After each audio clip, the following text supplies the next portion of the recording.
정부가 노인 빈곤 완화를 위해 지급하는 기초연금의 수급자 선정 기준이 대대적인 검증대에 오른다. 4일 국민연금공단에 따르면 국민연금연구원은 최근 2025년 연구용역심의위원회를 열고 기초연금 선정기준 기존 모형 분석 연구과제를 만장일치로 통과시켰다. 이번 연구는 그동안 보건복지부가 담당해왔던 기초연금 수급자 선정기준 연구를 연구원이 넘겨받아 수행하는 것으로 과거 방식의 오류는 없었는지 꼼꼼히 되짚어보고 향후 제도 개편의 기초자료로 활용하는 데 그 목적이 있다. 기초연금은 소득과 재산이 일정 수준 이하인 만 65세 이상 노인에게 매달 일정 금액을 지급하는 사회보장제도다. 따라서 누가 기초연금을 받을 수 있는가를 결정하는 선정기준서는 국민의 노후 생활에 직접적인 영향을 미치는 매우 민감하고 중요한 문제다. 기초연금 선정기준액이란 기초연금을 받을 수 있는 자격과 없는 자격을 나누는 소득의 기준선을 말한다. 이는 노인 가구의 근로소득, 사업소득, 재산, 주택, 금융자산 등을 모두 월소득으로 환산한 소득인정액을 기준으로 정해진다. 현행법은 65세 이상 노인 인구의 소득 하위 70%가 혜택을 받도록 규정하고 있어 정부는 매년 전체 노인의 소득 및 재산 분포를 예측해 정확히 70%에 해당하는 경계선을 금액으로 발표한다. 특히 기초연금 선정 기준 금액이 계속 올라 논란을 키우고 있다. 올해는 월 228만 원, 부부월 364만 8천 원을 버는 독거노인도 기초연금 수령이 가능하다. 다만 이 같은 선정 기준액은 실제 소득에 각종 공제를 적용한 값이기 때문에 실제 근로소득이 월 437만 원에 달하는 독거노인도 기초연금을 탈 수 있다. 부부 기준으로는 월 745만 원, 연한산시 8,940만 원에 달하는 수준이다. 이에 기초연금 대상자를 지금보다 줄이고 절대 빈곤 노인에게 연금액을 더 많이 줘야 한다는 목소리가 높아지고 있다. 이번 연구에서 오류 가능성을 들여다본다는 것은 바로 이 소득이 재산을 파악하는 방식이나 70% 경계선을 예측하는 계산 모형 자체에 부정확한 부분이 있을 수 있다는 점을 염두에 둔 것이다. 심의위원회 회의록을 보면 위원들은 이번 연구가 기초연금 제도 개혁의 중요 기초자료로 사용될 수 있다는 측면에서 정책적 시의성이 매우 크다고 평가했다. 특히 한 위원은 기존에 보건복지부에서 해온 용역에 오류가 없는지 세밀한 분석을 통해 확인할 필요가 있다고 강조하면서 이 선정기준액 산출 과정의 정확성을 정밀하게 검증해야 한다고 지적했다. 이는 단순히 기존의 방식을 답습하는 것을 넘어 과거 기준 설정 과정에서 발생했을지 모를 문제점까지 원점에서 재검토하겠다는 의지로 풀이된다. 일부 기초연금 왜 다시 논란의 중심에 섰을까? 사랑하는 중년 여러분, 요즘 뉴스를 보면 월 745만 원 버는데 돈 따박따박 30억 자가 보유자도 받는 기초연금 손본다라는 기사를 심심찮게 접하실 겁니다. 이 기사를 보면 왠지 모르게 마음이 복잡해지는 분들이 많을 겁니다.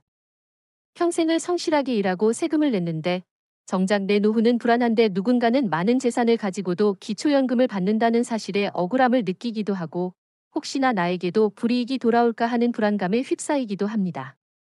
젊은 시절에는 노후에 대한 걱정보다는 당장의 삶을 살아내기에 바빴습니다. 자녀 교육비, 주택 대출금 등 짊어져야 할 짐이 많았고 노후 준비는 늘 뒷전으로 밀리기 일쑤였습니다. 하지만 이제 겨우 한숨 돌릴 만한 시기에 노후의 삶을 책임져 줄 것이라 믿었던 기초연금에 대한 논란은 우리 중년들에게 큰 혼란과 무력감을 안겨줍니다. 과연 기초연금의 취지는 무엇이었을까? 정말 필요한 사람에게 제대로 지원이 되고 있을까? 내 노후는 과연 안전할까? 하는 질문 앞에서 우리는 고뇌합니다. 기초연금은 단순히 노인들에게 돈을 주는 문제가 아니라 우리의 노후를 책임져 줄 사회 안전망의 근간을 이루는 중요한 문제입니다. 이 글은 바로 그런 중년들의 마음을 헤아리기 위해 기초연금에 대한 논란의 핵심과 정부의 개편 방향, 그리고 이러한 상황 속에서 우리가 어떻게 현명하게 대처해야 할지 6부에 걸쳐 상세하게 해설해 드릴 것입니다. 막연한 불안감 대신 정확한 지식을 바탕으로 현명한 선택을 할 수 있도록 함께 고민하는 시간을 가져봅시다. 2부, 기초연금의 원래 목적과 현행 제도의 맹점. 사랑하는 중년 여러분, 기초연금은 2014년 7월에 도입된 사회보장제도로 어려운 처지에 있는 어르신들의 생활 안정을 돕고 복지 향상을 위한 목적으로 만들어졌습니다. 그 취지는 노인 빈곤 문제를 해결하고 노년층의 삶의 질을 높이는 데 있었습니다. 당시 소득 하위 70%에 해당하는 어르신들에게 국민연금 수령액과 연계하여 월 최대 20만 원을 지급하는 것으로 시작해 현재는 매년 수령액이 인상되어 2025년 기준 월 최대 34만 9천 원을 지급하고 있습니다. 하지만 이 제도가 시행되면서 여러 가지 맹점이 드러나기 시작했습니다. 가장 큰 문제는 소득 하위 70%라는 기준입니다. 이 기준은 매년 변동되며 소득과 재산을 모두 합산하여 산정합니다. 문제는 소득과 재산 산정 방식에 있습니다. 소득과 재산을 모두 반영하지만 일부 소득이나 재산은 산정에서 제외되거나 그 가치가 낮게 책정되는 경우가 발생합니다. 예를 들어 30억 원 자가 보유자의 경우 부동산의 공시가격이 시세보다 낮게 책정되므로 소득 산정 시 그 가치가 낮게 평가될 수 있습니다. 또한 월 745만 원의 소득은 대부분 근로소득이나 사업소득이 아닌 금융소득이나 임대소득일 가능성이 높습니다. 이러한 소득은 일반 근로소득자보다 소득 산정에서 유리하게 작용하는 경우가 있어 결국 겉으로 보기에는 부유해 보이지만 소득과 재산 산정 기준으로는 기초연금 수급자에 포함되는 역설적인 상황이 발생하게 되는 것입니다. 이러한 문제들은 결국 기초연금 제도의 취지를 훼손하고 국민들 사이에 왜 나도 못 받는 기초연금을 부유한 사람이 받는가라는 불만과 위화감을 조성하게 됩니다. 정부가 기초연금 개편을 논의하는 이유도 바로 여기에 있습니다. 이 제도의 맹점을 보완하고 정말 필요한 사람에게 지원이 이루어지도록 제도를 개선하려는 것입니다. 3부 기초연금 개편, 과연 누구를 위한 것일까? 사랑하는 중년 여러분, 정부가 기초연금 제도를 손보겠다고 발표하면서 많은 분들이 혹시나 나에게도 불이익이 돌아오는 것은 아닐까 하는 불안감을 느끼고 있습니다. 정부의 개편안은 크게 두 가지 방향으로 논의되고 있습니다. 하나는 수급 대상 조정이고 다른 하나는 소득과 재산 산정 방식의 개선입니다. 수급 대상 조정은 현재 소득 하위 70%에 해당하는 노인들에게 지급하는 것을 더 어려운 처지에 있는 노인들에게만 집중해서 지급하는 방식으로 바꾸는 것입니다. 이렇게 되면 현재 기초연금을 받고 있는 사람들 중 일부는 수급 대상에서 제외될 수도 있습니다. 이는 기초연금에 대한 기대를 가지고 있던 중년들에게 큰 불안감을 안겨줄 수 있습니다. 소득과 재산 산정 방식의 개선은 현행 제도의 맹점을 보완하는 것입니다. 부동산 공시가격이 시세보다 낮게 책정되는 문제를 개선하여 실제 재산 가치를 더 정확하게 반영하고 금융소득이나 임대소득을 더 엄격하게 심사하여 진정한 소득과 재산을 파악하겠다는 것입니다. 이는 겉으로 보기에 부유하지만 기초연금을 받는 사람들의 수를 줄이는 데 목적이 있습니다. 이러한 개편안은 국민 정서에는 부합할지 몰라도 그 과정에서 선의의 피해자가 발생할 수 있다는 우려도 제기됩니다. 예를 들어 평생을 농사지으며 성실하게 살아왔지만 물려받은 땅이 시세 상승으로 인해 재산 가치가 높게 평가되어 수급 대상에서 제외되는 경우가 발생할 수도 있습니다. 또한 안정적인 소득이 없어 생활이 어려운 노인들이 내가 가진 자산 때문에 기초연금을 받지 못하게 되는 상황이 발생할 수도 있습니다. 기초연금 개편은 단순히 제도를 바꾸는 문제가 아니라 우리 중년들의 노후를 책임질 사회 안전망의 방향을 결정하는 중요한 문제입니다. 따라서 개편 과정에서 이러한 문제들을 신중하게 고려하고 정말 필요한 사람들에게 지원이 이루어질 수 있도록 세심한 노력이 필요합니다. 4부 기초연금과 국민연금, 뗄 수 없는 관계의 재조명. 사랑하는 중년 여러분, 기초연금을 이야기할 때 빼놓을 수 없는 것이 바로 국민연금입니다. 이 두 제도는 상호 보완적인 관계에 놓여 있습니다. 기초연금은 노인 빈곤을 해소하기 위한 최소한의 안전망이고 국민연금은 가입기간 동안 납부한 보험료를 바탕으로 받는 소득 보장의 성격을 가집니다. 하지만 이 둘의 연계성이 오히려 제도의 복잡성과 논란을 키우는 원인이 되기도 합니다. 현행 제도에서는 국민연금 수령액이 일정 금액 이상이면 기초연금 수령액이 삭감됩니다. 이는 국민연금에 성실하게 가입하고 보험료를 납부한 사람들에게 상대적인 박탈감을 안겨주는 원인이 됩니다. 열심히 일해서 국민연금 냈는데 왜 나보다 더 어려운 사람만 기초연금을 더 많이 받는가라는 불만은 국민연금에 대한 신뢰를 떨어뜨리는 결과를 낳습니다. 정약용 선생의 목민심서에 담긴 애민 정신을 현대 사회에 비추어 보면 이 두 제도의 관계를 다시 생각해 볼 수 있습니다. 애민은 단순히 동정심을 넘어 백성들의 고통을 자신의 아픔처럼 여기는 진심 어린 사랑을 의미합니다. 이처럼 정부는 국민을 사랑하는 마음으로 국민연금과 기초연금이 서로 상충되지 않고 모든 국민이 노후에 안정적인 삶을 살아갈 수 있도록 제도적인 방안을 마련해야 합니다. 논의되고 있는 개편안에는 국민연금과의 연계성을 완화하거나 폐지하는 방안도 포함되어 있습니다.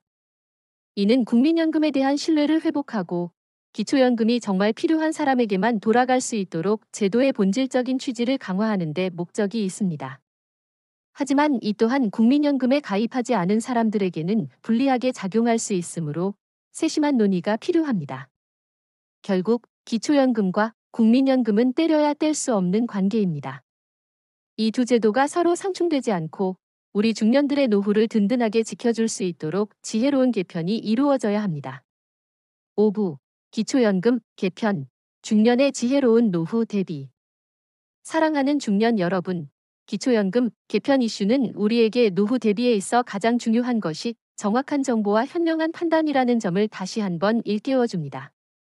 정부의 정책은 언제든지 바뀔 수 있으므로 단순히 기초연금에만 의존해야지라는 막연한 생각보다는 스스로 노후를 준비하는 자세가 훨씬 더 중요합니다. 1. 나의 재정 상태를 정확히 파악하세요. 가장 먼저 해야 할 일은 나의 소득과 재산, 그리고 노후에 필요한 생활비를 정확히 파악하는 것입니다. 국민연금공단이나 개인연금 등을 통해 내가 은퇴 후 받게 될 예상 연금액을 확인하고 부족한 금액을 어떻게 충당할지 구체적인 계획을 세워야 합니다. 2. 자산 포트폴리오 다각화로 리스크 분산. 한정된 자산으로 안정적인 노후를 보내기 위해서는 예금, 주식, 채권, 펀드 등 다양한 금융상품에 분산 투자하여 자산 포트폴리오를 다각화하는 것이 중요합니다. 안정적인 수익을 추구하고 리스크를 분산시키는 것이 지혜로운 자산 관리의 핵심입니다. 3. 현금 흐름 확보에 집중하세요. 매월 들어오는 안정적인 수입. 은퇴 후에는 고정적인 근로 소득이 사라지므로 매월 꾸준히 들어오는 현금 흐름을 확보하는 것이 노후 생활의 가장 중요한 기반입니다. 국민연금, 개인연금, 퇴직연금 등 다양한 연금 수입원을 확보하고 배당주 투자나 월세 수익형 부동산 등 매월 꾸준히 현금을 창출할 수 있는 자산을 포트폴리오에 포함시키는 것을 고려해야 합니다. 4. 건강은 최고의 유산이자 투자입니다. 아무리 많은 자산을 모으고 완벽한 재정 계획을 세웠다 해도 건강을 잃으면 그 모든 것이 무의미해지기 때문입니다. 나의 건강을 가장 중요한 자산으로 인식하고 무엇보다 우선하여 관리해야 합니다. 건강해야 활기찬 노후 생활을 즐길 수 있고 의료비 부담도 줄일 수 있어 재정적으로도 큰 도움이 됩니다. 5. 전문가와의 꾸준한 소통으로 현명한 선택. 복잡한 금융시장과 노후 계획에 대해 혼자서 판단하기 어렵다면 재무 설계사, 보험 설계사 등 전문가와 꾸준히 상담하는 것이 중요합니다. 나의 건강 상태와 재정 상황을 명확히 하고 전문가의 조언을 바탕으로 안정적이고 합리적인 노후 계획을 세워야 합니다. 이러한 원칙들을 바탕으로 현명하게 자산을 관리하고 노후를 대비한다면 우리 중년들은 경제적인 불안감을 덜고 더욱 안정적이고 풍요로운 노년 생활을 누릴 수 있을 것입니다.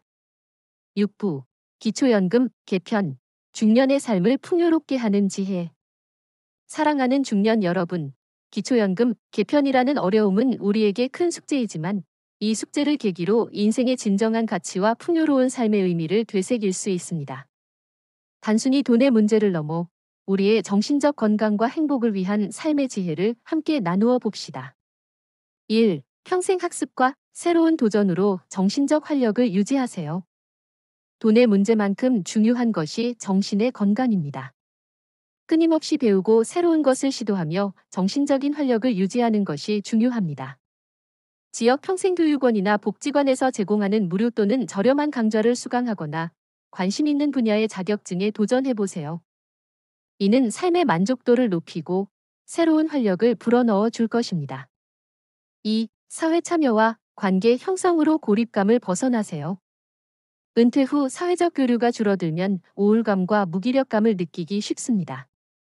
지역 사회활동, 동호회, 자원봉사 등 다양한 활동을 통해 사회와 계속 소통하고 의미 있는 역할을 찾아보세요. 새로운 사람들을 만나 관계를 맺고 친구들과 활발하게 교류하는 것은 정신건강에도 긍정적인 영향을 미칩니다. 외로움은 건강을 해치는 가장 큰 적입니다. 3. 가족과의 소통은 노후 삶의 따뜻한 버팀목. 노후에 대한 고민이 많을 때 가족과의 솔직하고 투명한 소통은 큰 힘이 됩니다. 자녀들에게 나의 노후 계획을 공유하고 필요한 경우 도움을 요청하는 것을 두려워하지 마세요. 또한 은퇴 후에는 가족과의 관계가 더욱 중요해집니다.